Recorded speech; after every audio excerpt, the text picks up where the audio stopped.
Nelson, we don't see you.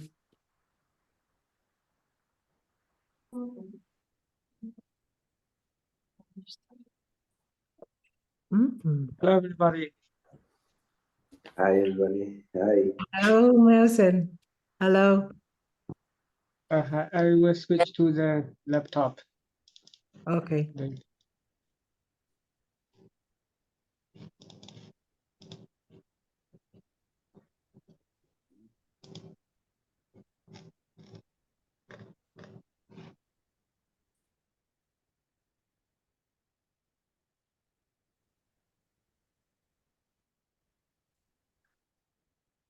Oh.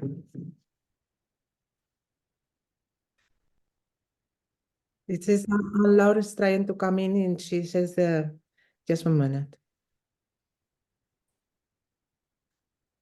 I just resent her the link for her to try. Okay, thank you. Made it. Hi. Sorry. Hello.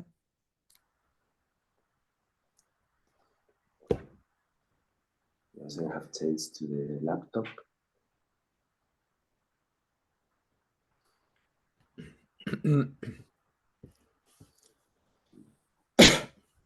Hi, Rosangela, long time.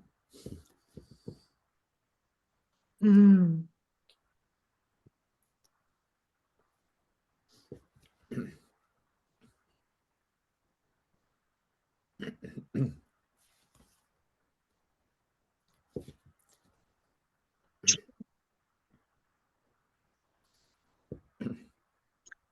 Yes. Mira, Manso. Okay. Yes, Virginia. Hello, everybody. Hello. Francesca.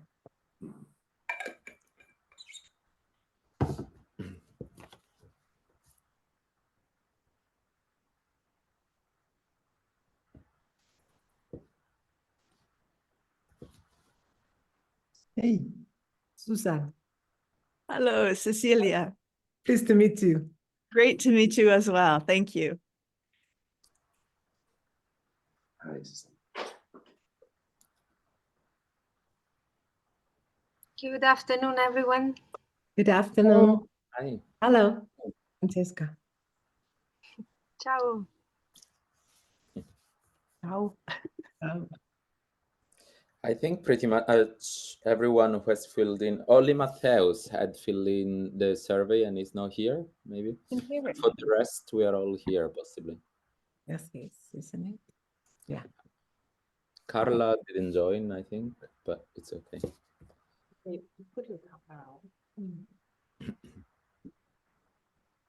So as you prefer to do. Francesco?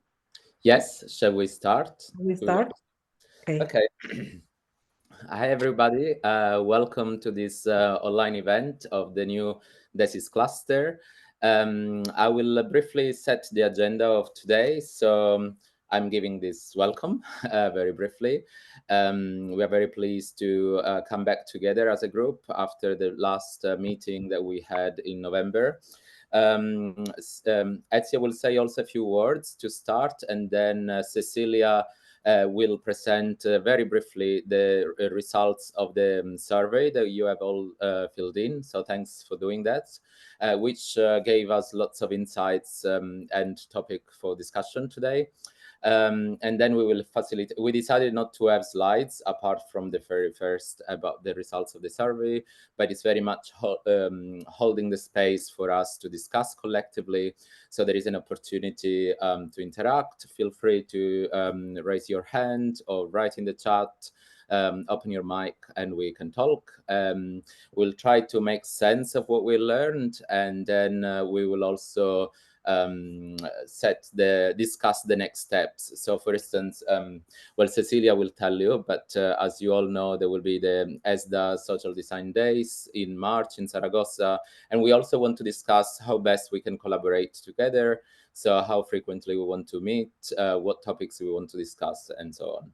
So over to you, Ezio. Yes, You want thank to you. So I'm very happy to be with you this afternoon, at least in Italy this afternoon. And I'm very happy for three reasons. The first one is that I commit not to speak so much because this is something that's been totally out-organized, and this permit me to make a step back and look and participate, but without having the responsibility on my shoulders. That is good. The second thing that's more serious, no, it's serious also, this one. The second one is for the topic. So I know that there have been some difficulties. This will be a topic of discussion about the name, but I think that discussing about the name, I think that we all know that what is in common in this cluster is dealing with people that have some severe difficulties. How they can be, how you can define, how you can find the name is not a secondary issue. It's a very important issue because trying to find the name, we can find also some in-depth reflection on what we are doing. And even though the name is difficult, or exactly because the name is difficult, it looks like that is very important to have a cluster on it, because maybe the one that are newer here are not so accustomed, because we have had a period in which there was no cluster, caused the COVID, caused many things that happened. But the clusters are in some way the backbone of DESIS. So DESIS per se is and want to be a very, very light infrastructure that do not ask people for any real commitment in terms of money or in terms of whatever, if not to be there, and afterward to agree on some basic values and some basic way of considering what design can be. And afterward, it's up to the different people / DESIS lab to find what could be possible to do using the network. And the cluster is one of the main motivation to exist for DESIS, because DESIS now, after more than 10 years, is there to try to develop some design knowledge on topics that are difficult. And therefore, the cluster is the way to go on in our activities that are mainly design practice with the student or without the students. And on this, to have some reflection, to think what are the ideas that can come up from our experience. So by this point of view, this is very important. It's the most important thing that DESIS can do. And the third motivation to be happy is in some way related to the first one. So this is the first cluster that is going to start in a total autonomy. So beyond my joke at the beginning, this is very important, because it means that even though in this moment worldwide things are very bad, there is a kind of turnover. There are new people that are entering, and we have some interesting signal. There are new labs that are arriving, but more than the new labs, we have emerging new people. So the one that I see here, except for Miausen, that I know him since he was a kid, all the other are, and Virginia also, are relatively new. Not for me, it's not important for me, but means that it's a kind of a new generation of people that are interested in design for social innovation. And this for me is really, really very important. It's fundamental. So it was more than 2 words, maybe it was 20 words, but I wanted to tell you how I see the things from outside. And now I give the floor again to Cecilia and to Francesco, that are our pillar that I thank because they are the one that have made this meeting, and I'm sure what will happen after this meeting possible. Thank you, and thanks to you and Teresa as well to allow us and support us throughout. So actually I didn't introduce also the title of this event is Reframing Vulnerability. And now Cecilia will share some insights from the responses that you shared with us. Okay, I'm going to share my screen. Okay. Okay, can you see it? Yes. Okay, then. Okay, as Lauren, wait, first of all, it's an honor to have you all here, really. It's incredible. You see, we are quite courageous to do all this. It's ignorance is bliss, they say, no? So wait, because this is what's happened. One moment. I'm sorry.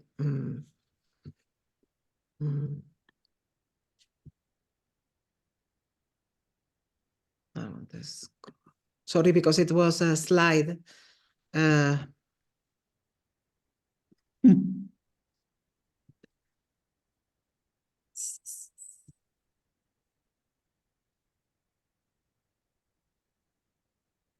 Okay, then. Can you see it now? No, No.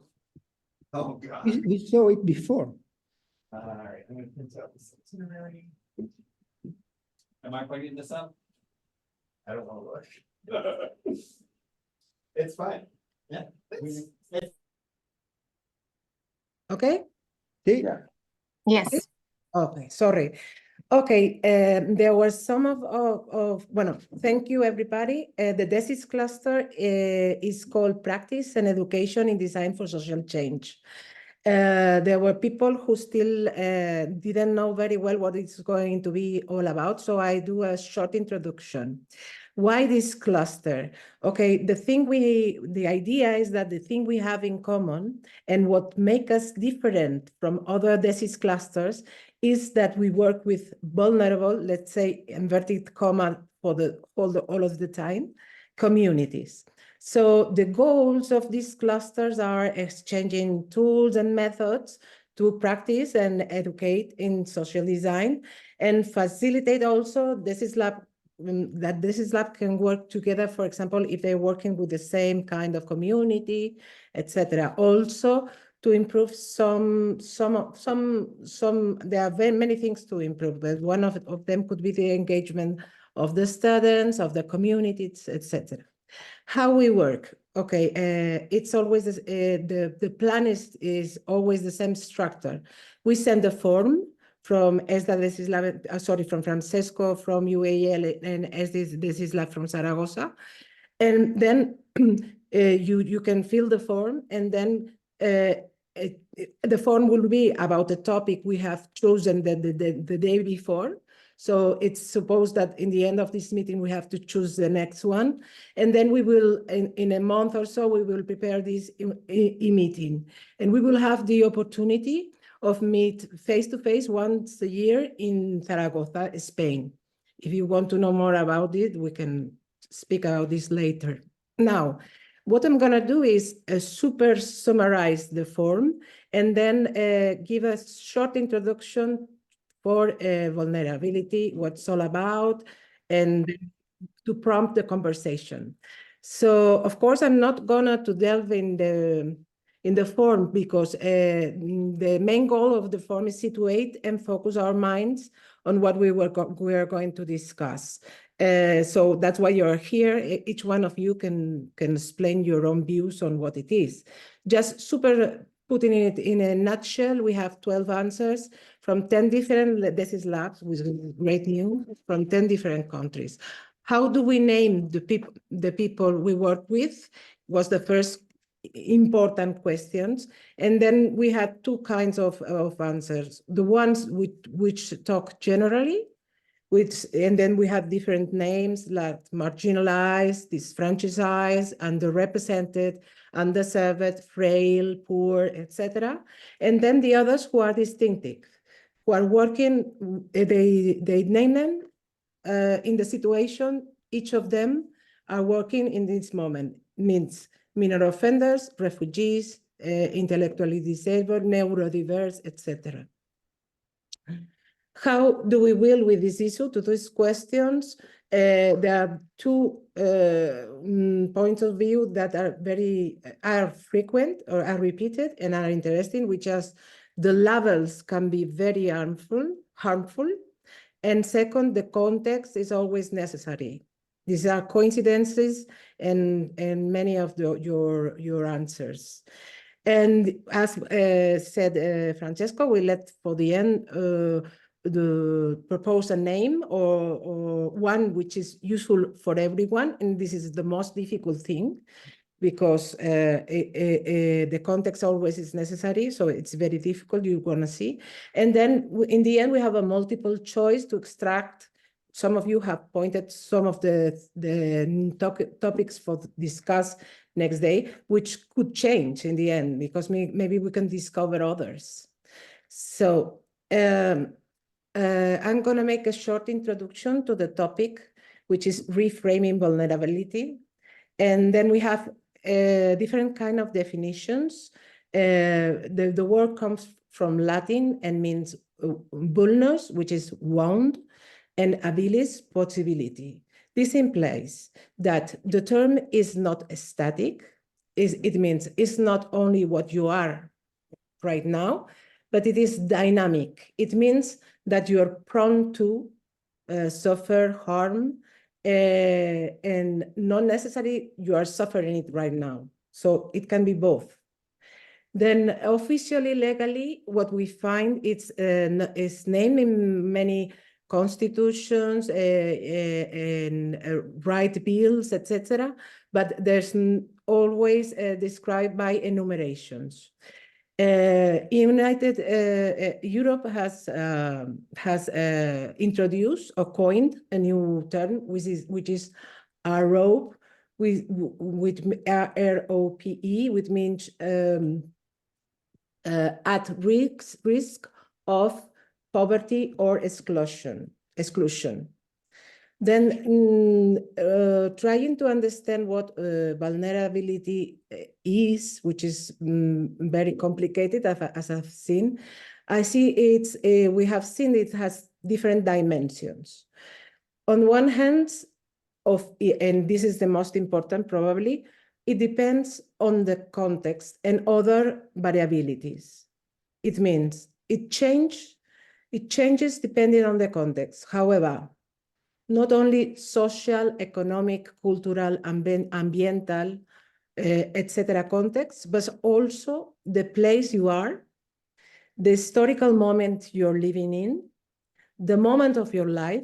It's not the same adolescence than adulthood or being elderly, your own physical and psychological circumstances at the moment, and skills.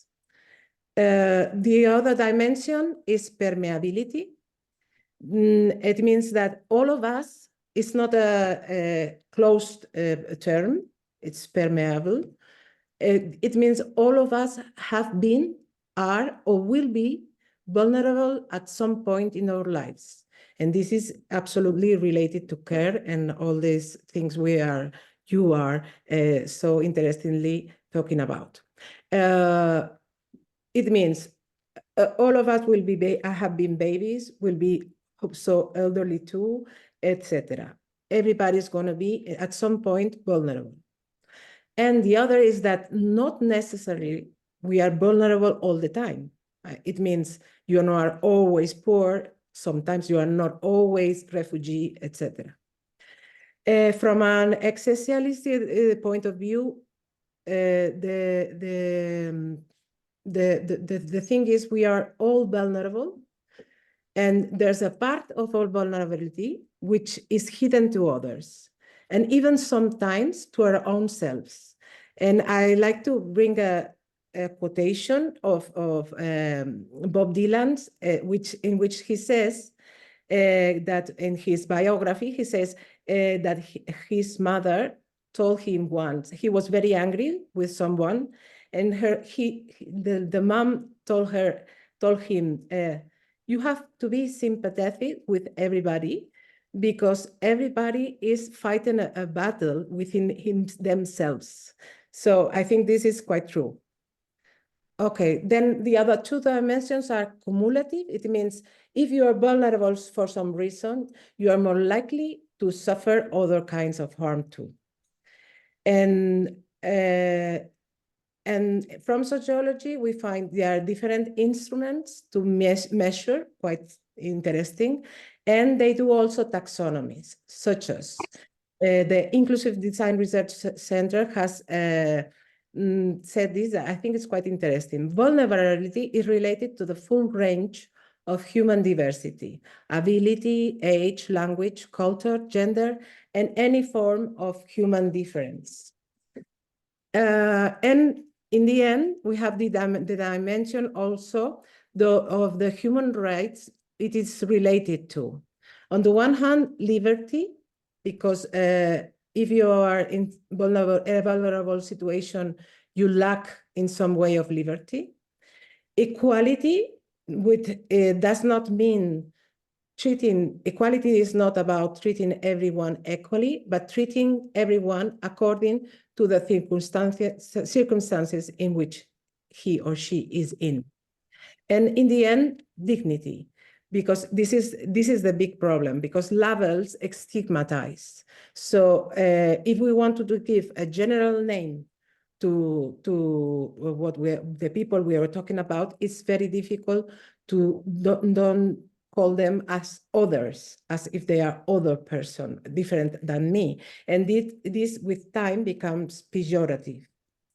And on the other hand, in some context, we need general names. For example, we need to be recognized as physically handicapped, physically disabled, if we want to park our car in a specific place for handicappeds. So this level, we need to have this level to have a right. So in the context of law, it's necessary to give levels. So these are the things I'm putting on the table, and the floor is yours now. So I stop sharing.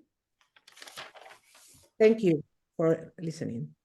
Thanks, Cecilia. And yes, the floor is yours. So who would like to start?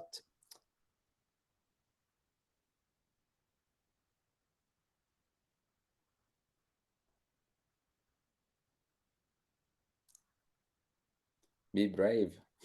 You all wrote very meaningful Okay, stuff. I can start. And Laura. Well, thanks, Cecilia. I mean, it's super interesting to see, you know, to read here all your thinking. I think that's it's a great way to get started.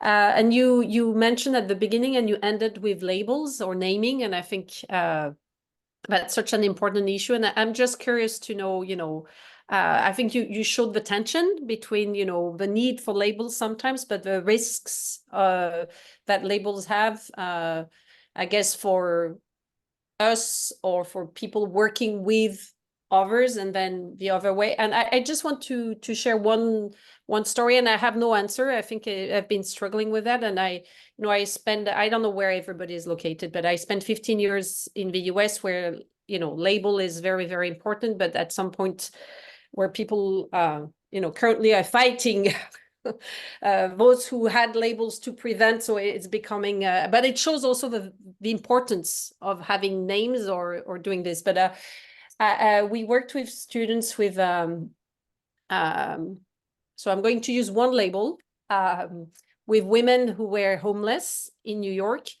And I remember one student, so it was at NYU, and one student said, oh, we cannot use homeless.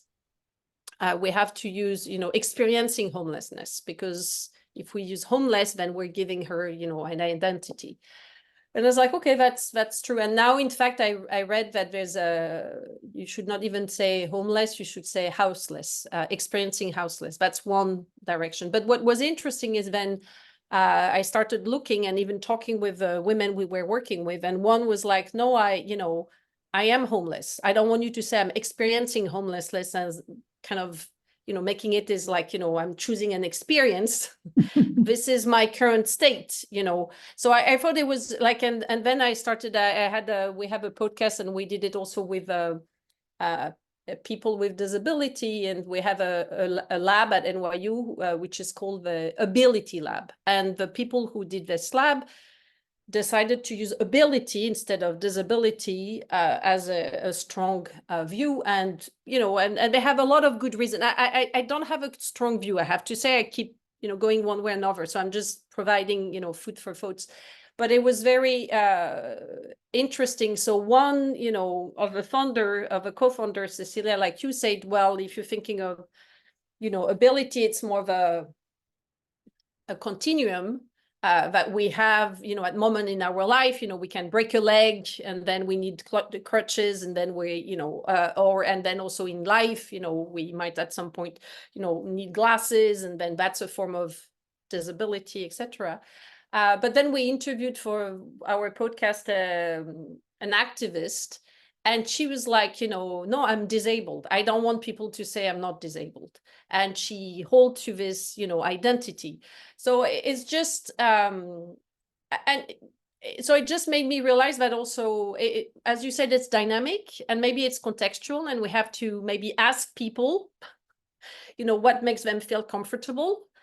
Because I feel like sometimes by trying to avoid, you know, using a name, we might in fact create something else. So I don't know. I mean, I feel I think it's super important. I don't think we'll have an answer completely, but I just wanted to give you these two examples that I think shows that clearly it's dynamic, contextual, but it's also, you know, as you said, we don't want to call them the others, but sometimes by trying to be inclusive, we might again recreate new boundaries. So I'm just curious to hear, and I forgot to say I'm based in Lisbon, Portugal. Virginia, did you raise your hand first? So over to you.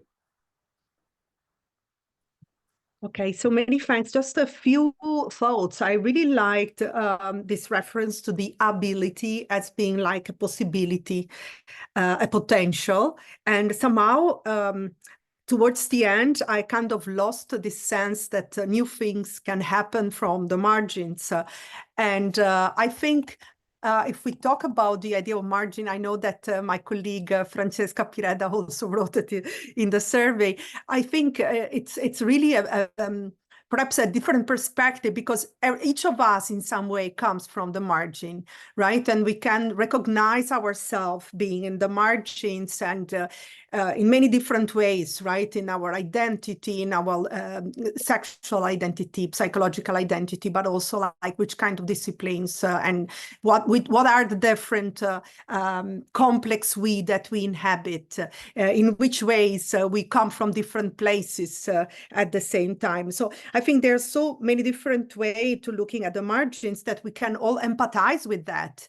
I think in a sense, a trick, if you want, to step away from this conversation on how can we not label and yet label, you know, like we should perhaps take away the focus away from the people and put the focus on the situations.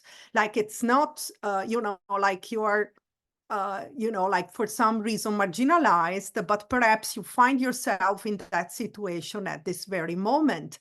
So that's a situation you are experiencing. So I would step away from focusing on the people and how to label people to stepping into how to label or name, perhaps I like better the naming than the labeling, the situations in which people found themselves, and how there is a form of marginality which is defined by the situation in which they find themselves.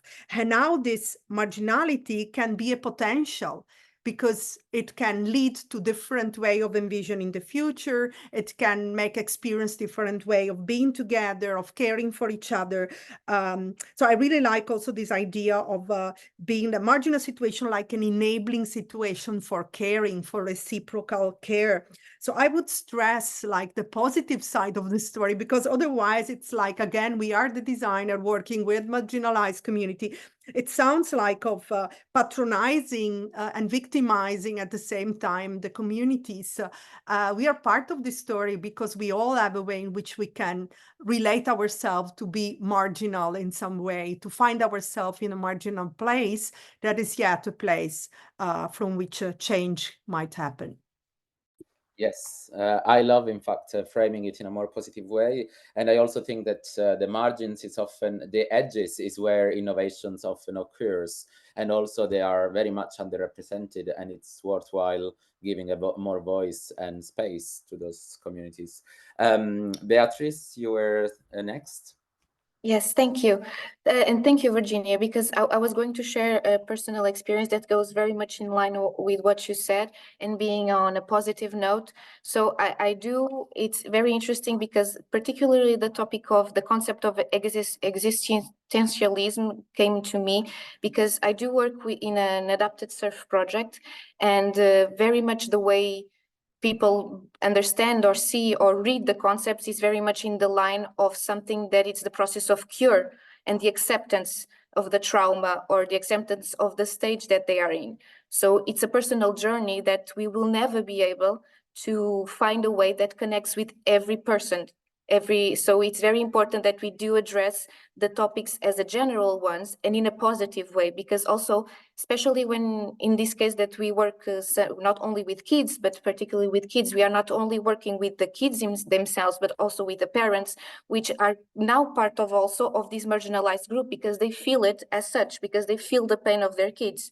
And it's very important for them when they are still not in the process of acceptance that they do see it as on a positive note. It makes total difference, and it kind of opens the space to accept more people and to engage with more people. So it was very interesting because I also have the same thoughts as Anne-Laure, and then Virginia also addressed what I had in mind. So it was perfect, great. Thank you. And also, I think, yes, it just gives people more agency, and we engage more people, because otherwise, who wants also students, like, why would we want to engage in a very miserable situation? As designer, we should show some possibilities. So, Rosangela, you are next. Hello. Hello, everyone. Nice to see you, Francesca.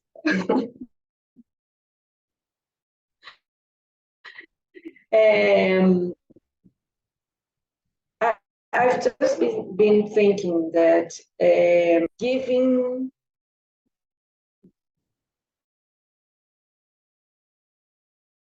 Is the internet connection only bad for everyone? Protagonism. Do you hear me? Not very well. No.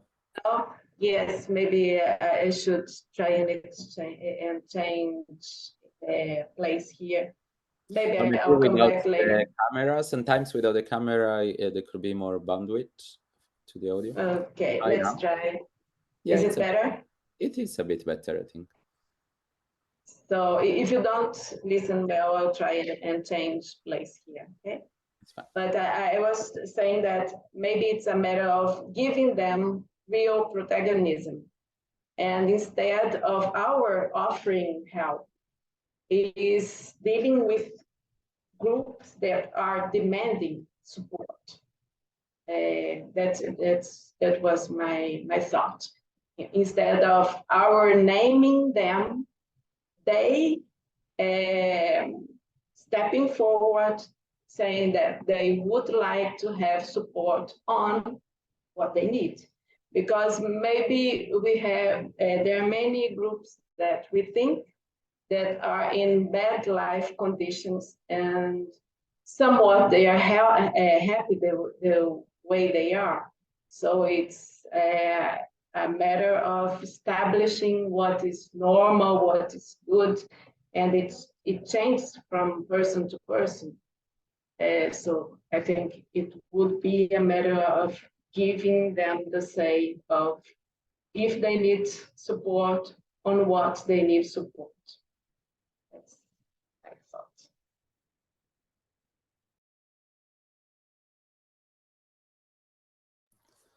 Thank you. And also there is another issue with, I think as well, you brought the word helping, which is also problematic. And I find related to that, there is also the word empowerment, which I also find problematic, because often we think we can empower others, but who are we to give power to others? And also sometimes some communities, they don't even want to be empowered because they are quite happy in certain circumstances. I can't see any hands up, but maybe there are comments in the chat, which I will see. Lorraine, you have computer problems. Lorraine said that you love the existentialist account of vulnerability. Context is everything in terms of how to describe ourselves and creative base. I work working with vulnerable communities of different types, maybe which should be mentioned. Yeah, Anna Laura, you did, and Lorraine again, design for ability is how universal design movement often describe themselves. And then Anne Laura, yeah, you did speak, and Rosa Angela as well. Anyone else wants to come in?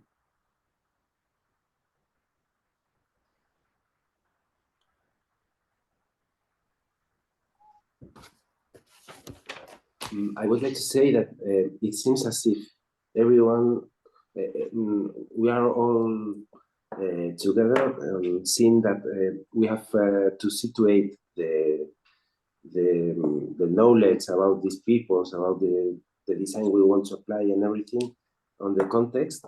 No? So that is for academic and for legal and for the kind of work we have to develop in our classes and everything. And the other is to how to name the group in order to refer to it and to explain to others, no?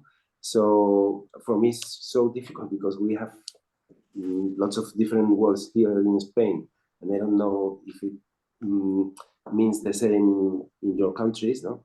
But I have like a lot what had to say Ezio, that we are working with people dealing with difficulties, no? Because it talks about the situation too. But I don't know if difficulties would be a good word. For example, in Spanish, it doesn't sound as well as we would like to. So, I mean, just to maybe catch up on the survey results, some terms that were mentioned were, well, for the title of this working group, there was intersectionality, politics, power, teaching and research in design for social change. I mean, also at the moment we are using a generic term title, practice and education in design for social change, which is general enough possibly to cover everything. And then maybe it's about having a subtitle or something that specifies exactly what we do. There were underserved and underrepresented were also mentioned. Yes, sorry, Cecilia, did you want to say something? That's what marginalized was also another term. Yes. About of course about what you have said. On the one hand, of course, these people, many of them have abilities that we don't have. This happened absolutely with the neurodiverse. You see, when they are creating, they have another freedom, another way of thinking, which can be super different and interesting and contributing. But okay, on the other hand, see, if we focus on the situation, right now, at least in my scope, which is more from sociology, we talk about, we never say vulnerability. We say people in situation of vulnerability or in risk of exclusion. So the situation is already, Virginia, it was for you to say, is already there. But even the situation, I mean, it's like, for example, in the beginning, we said people with intellectual disability. Then we said neurodiverse. And then we said, in here we say diversidad funcional, functional diversity. So the euphemism is bigger and bigger. On the one hand, if you ask them, they say they want to be intellectually disabled, and that's all. That's it. And the other hand, when you use a term for a time, it always become pejorative. It's stigmatizing because you are making a group of others which are not as you. This is a problem. I mean, and in the other hand, somebody said in the survey, and I think it's super interesting, that in some contexts you need to name them. I mean, in some contexts you have to give them a name. Of course, we should go person by person, one by one, not intellectually disabled. We should go, what is your ability? What is your, but it is impossible because in some contexts, when, for example, when you're speaking about them in a research, you cannot, the person who is in situation of blah, blah, blah, blah, blah. And I insist, for example, to give them rights, many times you have to give them a label. No, I don't know if I'm explaining myself more or less. And also Jose in the survey also mentioned to get the funding, often the funding is attached to specific problems that they want to be addressed. Because, well, some funders, sometimes they are short-sighted and they want to fix the problem, whereas instead we could design out of the problem, we could redesign the system at the outset. But I saw that Ezio had raised his hand first, and then Francesca.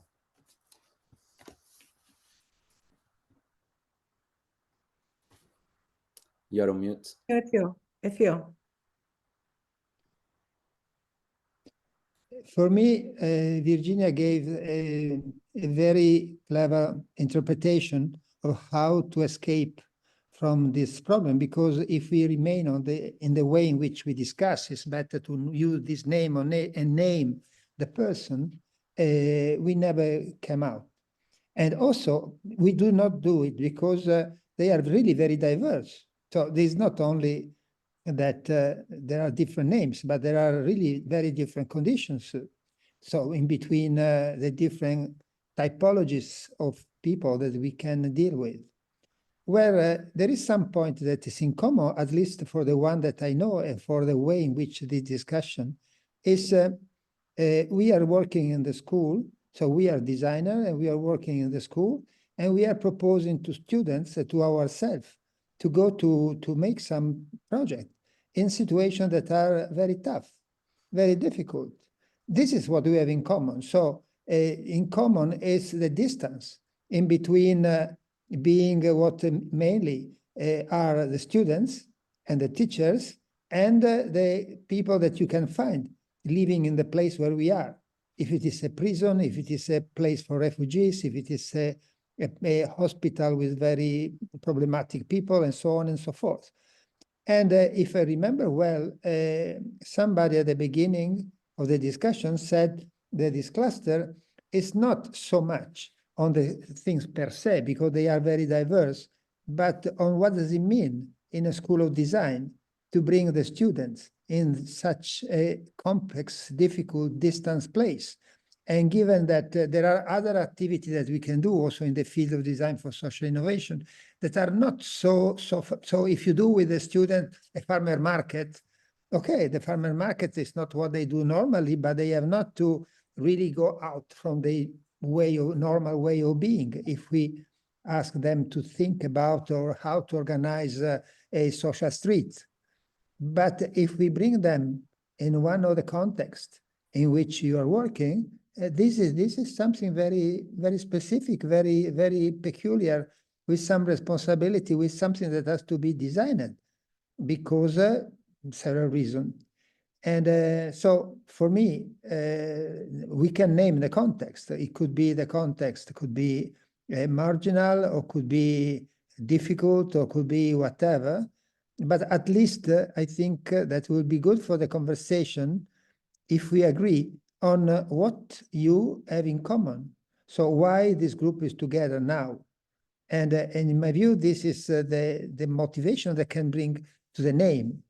And afterward, for me, the solution proposed by Virginia is the one that really can find how to get out from these difficulties. But it's very important to know that what you have in common. So I dare to say, in my view, what is in common, in my view, in what I understood in the previous conversation, but maybe it has to be verified if it is true that this is what you have in common. And also Lorraine in the chat also mentioned that we all use creative skills and techniques to work with people in vulnerable contexts. So yes, the emphasis could be in the design skills and methods that we use. Francesca. Yes, hello everyone. Thank you first of all for this opportunity. I just want to start from my personal experience in the context of prison here in Milan, and this provides to me the opportunity to share with you the opportunity of thinking about also the dimension of time in the definition of the context we are dealing with, because if we think about the people we are working with within the prison, of course the community of the prison is made of different stakeholders with different roles that are pretty much defined by law in terms of what they are supposed to do there and which are the goals of each one of them according to their roles. But then the institution per se is a paradox, because of course it's a place where people get because in premise because society failed and so they had no chances to take advantage of or to discover some of the good potentialities they have. And so they are in prison, and they most of them have to be there deprived of their personal freedom, just for most of them for a brief length of time. And the institution per se, the prison, should be the institution that makes them able of unlock their potentialities. So just to come back to to what Virginia was talking about, I think that we as designers can bring in this specific context the idea that designing is something that should be a chance for everyone to unlock their own potentialities. And also if you are experiencing this kind of deprivation, you should be engaged or in an experience, in practices that could unlock your potentialities. And this is mainly the role we as designers and researchers in design have there in prison with the off-campus the Polimi off-campus within San Vittorio prison in Milan, trying to propose design practices that could provide the design capabilities to the different stakeholders that are part of this specific community. Also because we think that most of them are going to go back to society, and they should be able to go back to society taking advantage of the paradoxical experience they had in this specific context. Thank you. I quite like the definition, unlocking the potential of design from the margins. Possibly that could be a title. But Yes, of course, it comes from Virgi.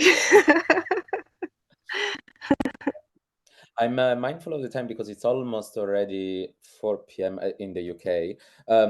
Maybe I want to give the opportunity to those who have not spoken but have filled in the form. There is maybe Susan, Miasen, Eugenia, Canon. Would you like to say something? Without putting you too much on the spot. But since you all wrote in the survey, I'm sure you have something to contribute. Hello, everybody. My name is Susan. I'm from Ohio State University, Midwest of America. I am very appreciative of this conversation. I think the one thing, due to time, I'll keep it really short. I think that the way that Virginia spoke to this issue about identifying more of the situation and trying to avoid labeling of people is really probably an ethical approach to the naming. I also am very concerned about lack of specificity in the cluster naming, because I think that social change has gotten overplayed. And many of us who are actually doing the field work and in difficult situations, I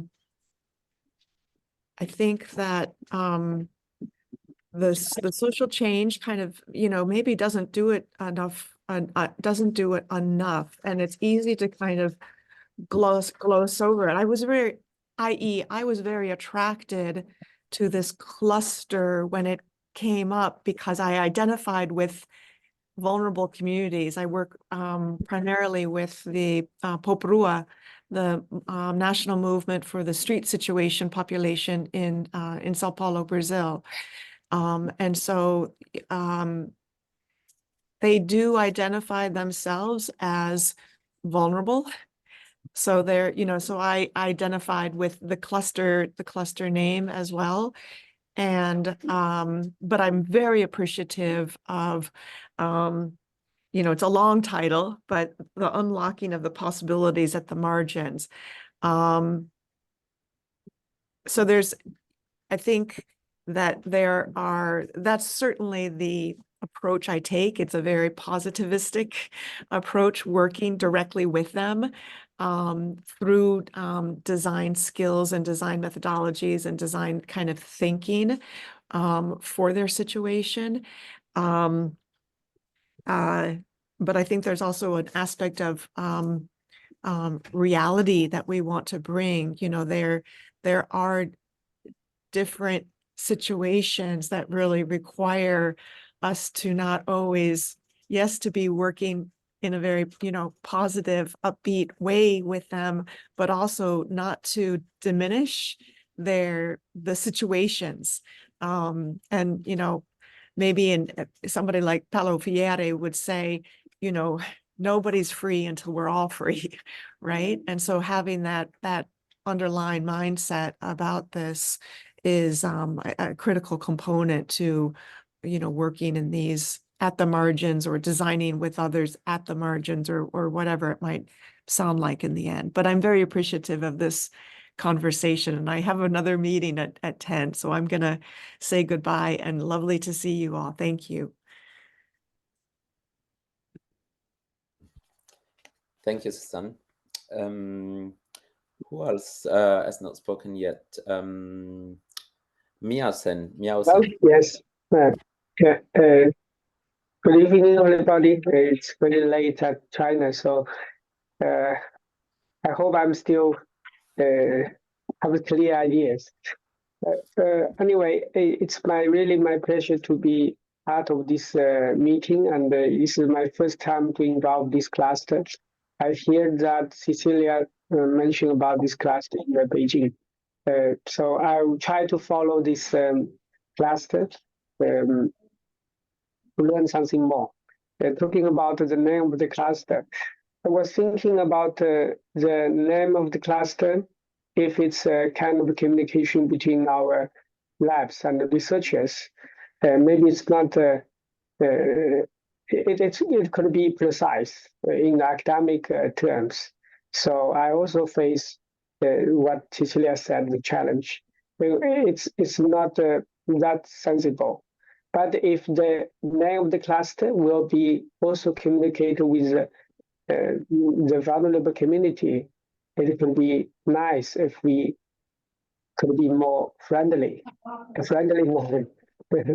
So it's up to the how we use our name of the cluster. It's only between us, or it's will be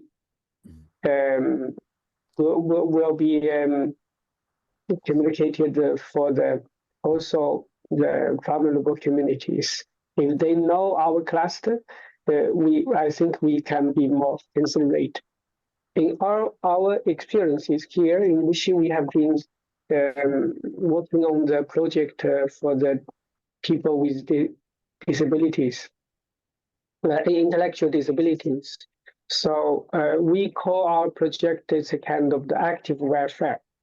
So I don't know if the something like active welfare, it's a kind of the label that could be a kind of this design strategy for those vulnerable communities. It's also a kind of perspective to label our cluster. So it's what in my mind. Thank you.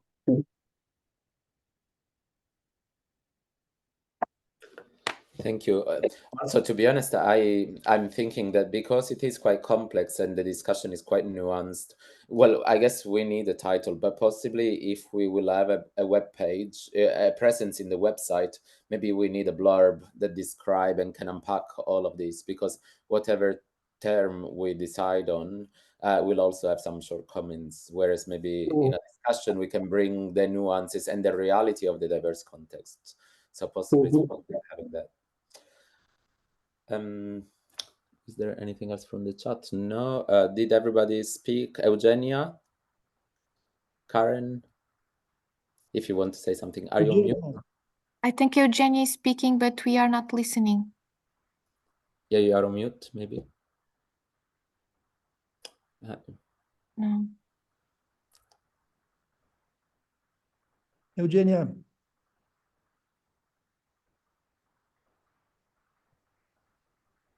Did she leave? Maybe and will rejoin. Otherwise, Karen, would you like to speak? Hi. So I'm Karen. I'm from the Université de Nîmes, from the project lab. And I was, Béatrice Gisclard sent me as her emissary. And I'm fascinated by what I've been listening to, but I don't feel legitimate to contribute because it's a little different from maybe my specific area of interest. But I would like to be able to participate and to understand more about how, because I'm reading the message that Francesco, the educating to unlock the potential of design from the margins, and that speaks to what we do at projects and to the different ways of addressing the vulnerabilities. But yes, I guess what I meant to say is that there's something to me very interesting about being able for it to be wide enough, or wide for the net to be cast wide enough for contributions to come from very different fields within design. So that's it. Thank you. Hello. Yes. Can you hear me? I'm Eugenia Pérez de Mesquia from Zaragoza, Spain. I'm not Ignacio Álvarez, that's my husband. Okay. I'm thinking about the naming and maybe in a childish way, like when you tell a story to a child, I'm thinking about people with thorns in their sides. Like, we are all people, we are all the same, but some of us, we have thorns. So maybe I've been listening to Francesca Pineda that she was talking about unlocking the potentiality. Unlock it is when you have a thorn in your side, no? And you take this thorn out. So maybe we could be like thorn removers. That's a very simple idea. Thank you. I know we also had other topics to discuss, considering the time is passing quickly. There were other things in the survey. There were some considerations about the context, like how your university or your social political context is dealing with this issue. And then as well, I guess, so maybe we want to spend some time on that. Otherwise, we could also move into the other topics that we want to discuss next and what we want to do next. Shall we have a brief discussion about context and how your places or institutions are dealing with this topic, or we feel like we want to move on to the next item? May I say something? Mm-hmm. Okay. I just want to say that maybe we don't get to a name and so on, that there have been several interesting things that come out. One was the distance among the students and the people we work with. And this could be the next issue, because in the multiple choice, this one which was called parachuting the students on these people, how we mix them, how we do, because many times the problem is more on the side of the students than in the others. So how can we generate empathy? How can we prepare them to be with them? And on the other hand, we have to bear in mind also that we are not focusing only in the welfare and the welfare of these people, because in my case, for example, I'm focused on what are the students' benefits of doing so. Not only this, we are not helping. We should not be paternalistic. I mean, this is not, in my view, this is not a position. We have to be horizontally in the same level. We are not helping. We are not doing charity. And this is another thing to avoid, I think. Hello, Carla. Hi. And I'm sure you have a lot to share, Carla. Well, but you just joined, so maybe we give you some time to hold your breath and catch up, try to figure out what we are discussing. Yes, well, there were so many different topics. So was parachuting the most voted topic for the next meeting? Because then as well others, but I guess in a way we gather so much interest that we could have different topics for different meetings. I guess evaluation of social impacts was also one. The power dynamics was also mentioned several times. So yeah, possibly we have already topics for other 2 or 3 meetings. And this also leads to the other question about how do we want to work, how often we want to meet, and what are the purposes of these meetings. So if we know that in 1 year maybe we meet 3 times, maybe we need to come up with 3 topics. Already we have covered pretty much one. Possibly going beyond the parachuting of designers and the dynamics when we bridge students and marginal communities could be one. Maybe evaluation could be another, but it's up to us to discuss. But most importantly, how often do we want to meet, and how do we want to meet to work together? Because in fact, many people didn't answer that question because it said this needs discussion. So let's have this discussion now. Mm-hmm.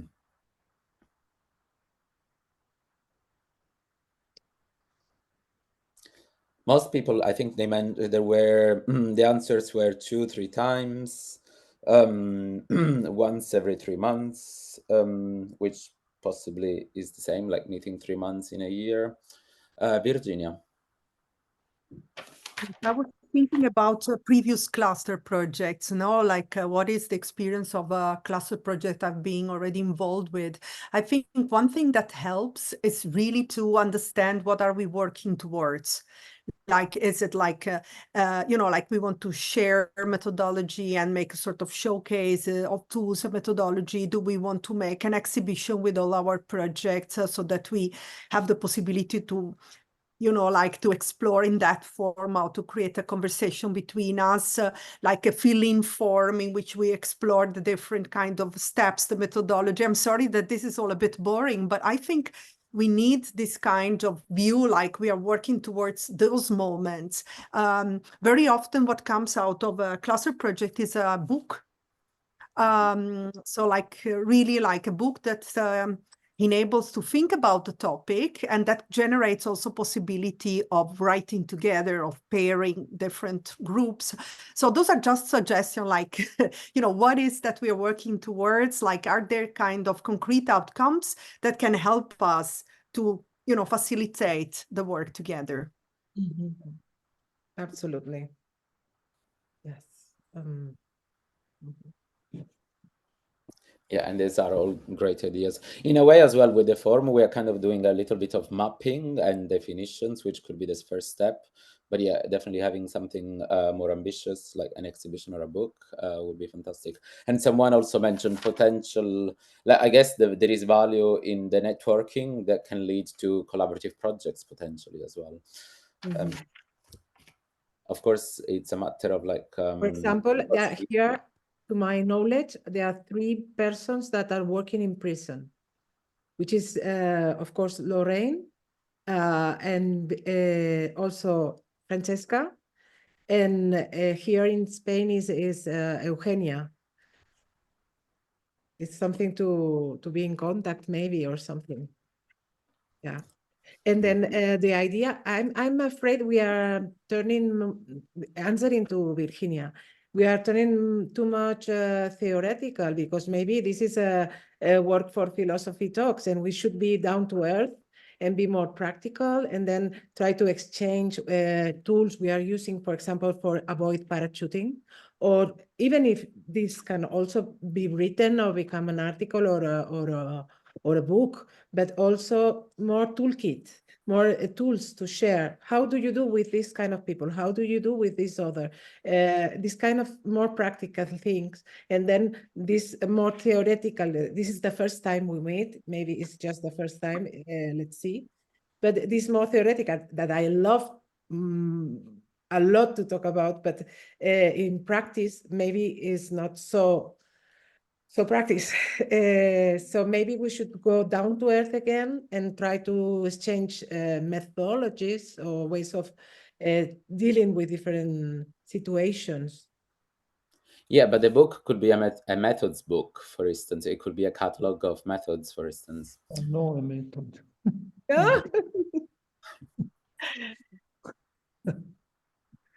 No pedagogic methodology, another kind of methodology, Ezio.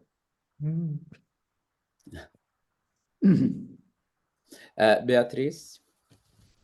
Yes, I was going to say that maybe we are also needing of having just a design thinking activity or methodology between ourselves, even if online, if we are, of course, we are not being able to meet, but like to have an activity where we have different groups, we have topics that we can address. So for us to start engaging more within ourselves, and also kind of have this prompt and see what comes out of what each group brings and what can be the future of the cluster.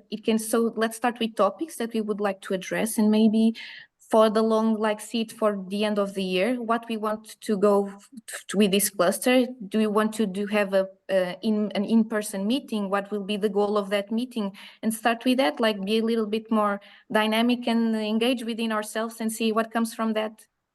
Right. And Virginia? Yes, I just wanted to add, like, I totally agree with you, Cecilia, that not everything should be like on a philosophical level. I mean, it's very refreshing for me if this is not the case. Of course, we can always organize a philosophy talk, and I already also said, so like, if we want to organize a philosophy talk on care and rationality, I mean, I would love to do that. But I also love the idea of being more hands-on. And like, if I think what I would love to get out of the cluster in egoistic terms, I really would love to see how situated tools are developed and how do we deal with politics of translation, politics of representation, in which way can we map matrices of power, intersectionality, and all these kind of things. I mean, those are really hands-on things that you encounter when you develop projects. So I think those are the kind of things that could be interesting to map out together and eventually to write on this together, to explore how we do this in different ways, because I'm sure we are all struggling with similar issues. What we could do, we could send another form, and each of us put the ideas for the next one, not only the multiple, close it to the multiple choice that was there, but open it, and then when we have all the things, we choose the next one, because then the next meeting is on face-to-face. It will be in Zaragoza. It will be on the 11th and 12th in March, and then we can do, I think this could be the next one. If you want, we can do another one before, but maybe we can let pass a little more time and then do another. And yes, we could. I'm trying to, Francesco, what do you think? Yeah, so do you want to talk about ESDA, Zaragoza as a next step? It sounds good to me, considering No, I wanted to decide how we want to work. This is the thing. Yes. Yeah. So as Virginia said, egoistically, we can put each of us what is in or really we are interested in, not what we could talk about. What are you interested in? What do you want to take out of this cluster? So I pass a form with this question, and then everybody says, I want to whatever. And then we try to give another shape to it. Yep. Okay. Ezio, you want to say something? No. Okay. Some people did write already about this in the survey, saying sharing experiences, building collaborative projects. Yeah, but not much. Definitely, it's worthwhile having a clear question about this. Okay. And maybe also at a practical level, how often it's feasible to meet in a year? How many times do we want to meet online? And then eventually it could be good to meet once a year in person, if possible, as, I don't know, at a Cumulus conference or at the event in Zaragoza, in other ways. But yeah, what is ambitious and feasible as well at the same time?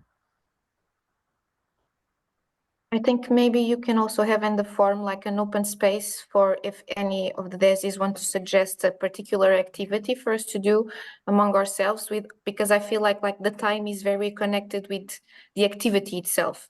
Like if it was, for example, a book, maybe it would need more meetings, but if it's like a long-term project where we are going to create an exhibition, maybe we would not need that much meetings. So maybe having that space for if any DESIs had already an idea of what we would like to do here, and then that could be discussed. I think that would also be important to have on the form. Okay. Mm-hmm. And also, in a way, yeah, I agree. It will also be good that different DESIS labs can also lead on some activities potentially, and it could we could have a more decentralized approach. So far, me and Cecilia are kind of setting the forms, but and Cecilia is offering the event in Zaragoza as an opportunity for some of us to meet in person. But if another lab has also another event or a book launch or an exhibition or something else, then invite us, and maybe those labs can take the lead for that period. It could be about sharing resources and efforts, and as well making more diverse and decentralized.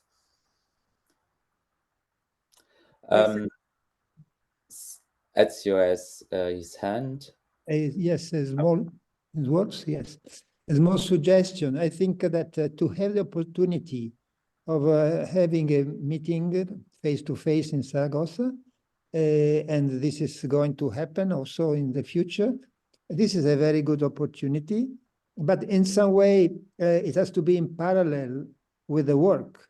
So the work in my view has to be mainly online, and with this exchange. You started this idea of the survey, in my view, is very good because you could time by time have a better survey. So we can say the goal is, I think, I don't know, maybe I misunderstood, but I think that the common denominator is that you are working in situations that are quite difficult. Let's use this very generic term. So this is open, but it's not so open. It's something very relatively specific. Is the issue about the parachuting that was saying Cecilia before. So I think that this is, it's not that we have not decided anything. So if it is that, this is something. And I think that it will be important the next time to have the discussion. And the way of working with a survey could be interesting because if, for instance, Cecilia and Francesco, that are now taking the lead, send to everybody to explain, try to give better words, for instance, on this topic, the topic of the parachuting, with all the implications that have been said by many others. I think that this is a way of working that can bring at the end, maybe not necessarily a big book.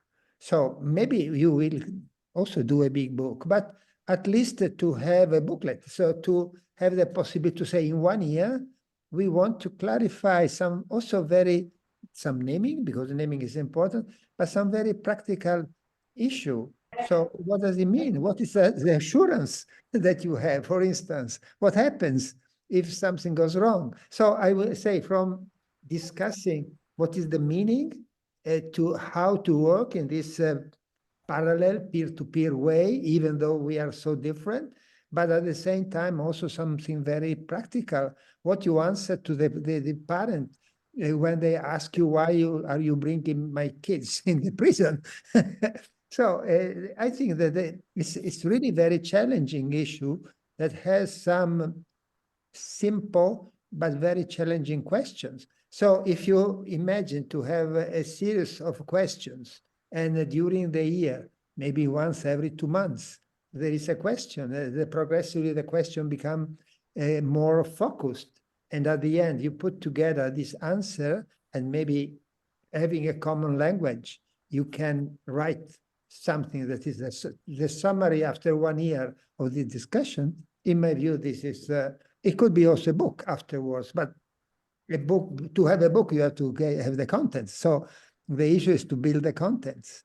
Mm-hmm. And the strategy that you have started could be a way of building the content. Mm-hmm. Perfect. Carla, I saw you wrote in the chat, sorry to be late, great to be here. Do you want to say anything? I guess maybe by now you have gathered, you got a sense of what we are talking about. Yeah, I'm this area you are working is I've been struggling with this since long here. And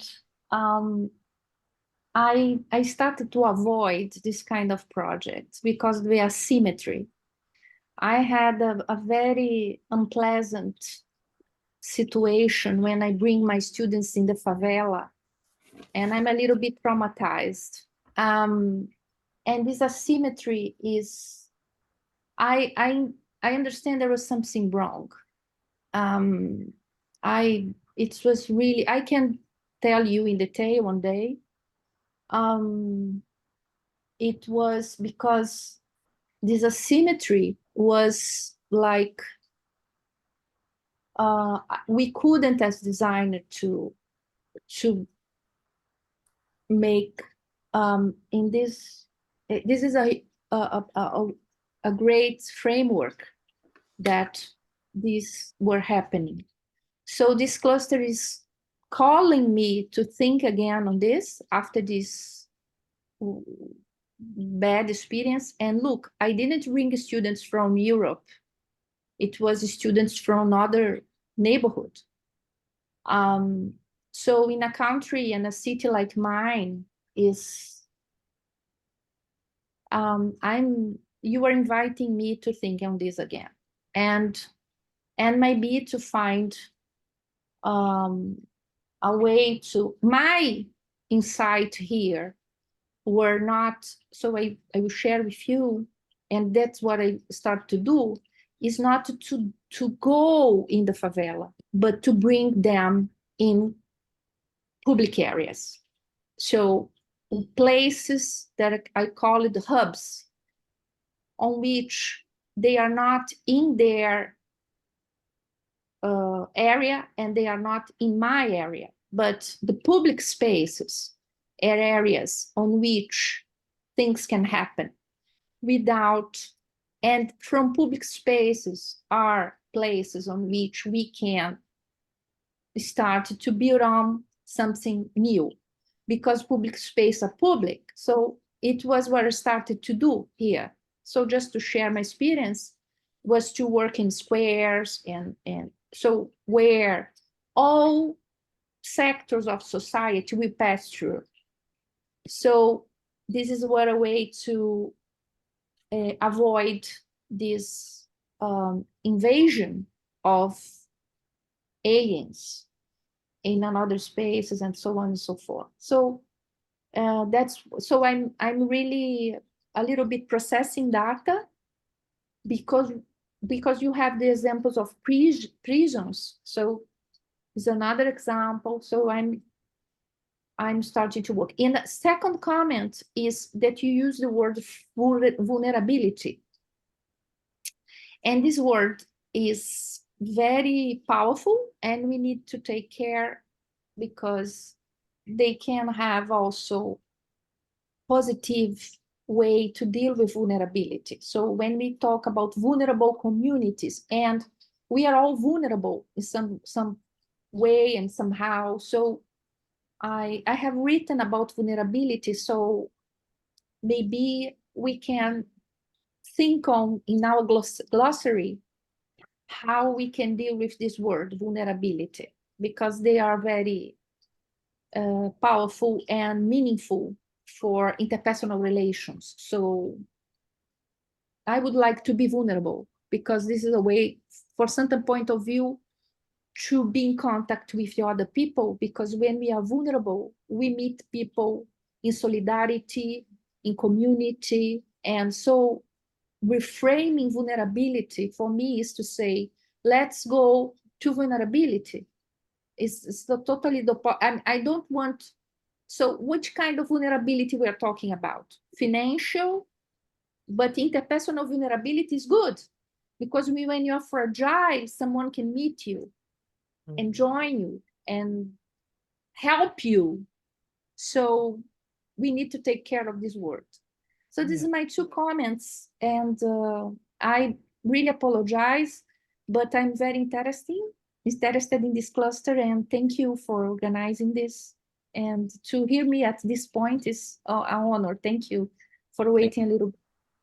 Thank you. Also, yes, of course, and thanks for sharing also your publication and also the video of your talk. But I agree, actually, very briefly, I'm mindful of the time. Definitely, we must finish in 5 minutes.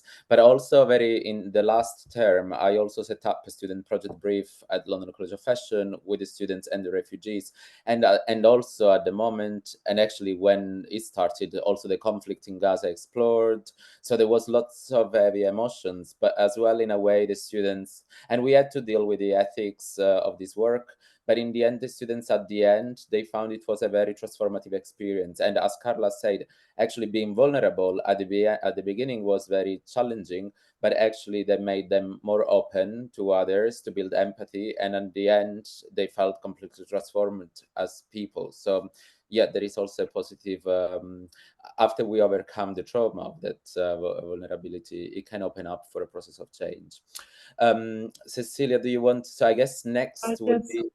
Yes, thank you, everybody. And also, Carla, I think, of course, vulnerability is the reason for care. the reason for empathy. If there were no vulnerability, but there would not be all these marvelous things, and we wouldn't be here. So it's something to do with something we have to do, and that's all. So I want to thank everybody. Thank you, Ezio, for being always there, Teresa, for everybody. And thank you, Francesco, Jose. You know, it's been super interesting. So now the next step, we're gonna we're gonna be based, as Ezio says, on surveys in the moment. Next meeting will be in Zaragoza. You're all invited, of course. It would be our pleasure. If you are around, please come to Zaragoza. And after Zaragoza, then we can see the surveys, how it go. I would ask everybody to answer them, please, even if it takes a little time. I actually, I work with surveys with asking my students what they are benefits or feeling when working with these people, and then doing qualitative analysis with this. So something similar we could do with your answers, our answers in the end, and take something from there, as Ezio says. So in the end, I want to say, I think the name active welfare that Mayosen proposed is marvelous. I love it. The welfare is a marvelous word too. And it's a positive side of it. And that's all. Thank you, everybody. I don't know if anyone wants to add something. Yeah, no, well, on a practical note, I guess let's download the chat, and then we will upload the video on YouTube, which we'll share. So I think as a follow-up, we will send a link and maybe a bullet point of what we discussed, and then later on another form to fill in. So thank you, and have a good week, day, afternoon, evening, morning, wherever you are. Thank you so much. It was very inspiring. Bye-bye. Thank you. Bye-bye. Thank you for organizing. Everybody. Bye-bye. Bye, everybody. Francesco, Yes. Jose, could you stay a minute? Okay, yes. Okay. Yeah? Carla, thank you.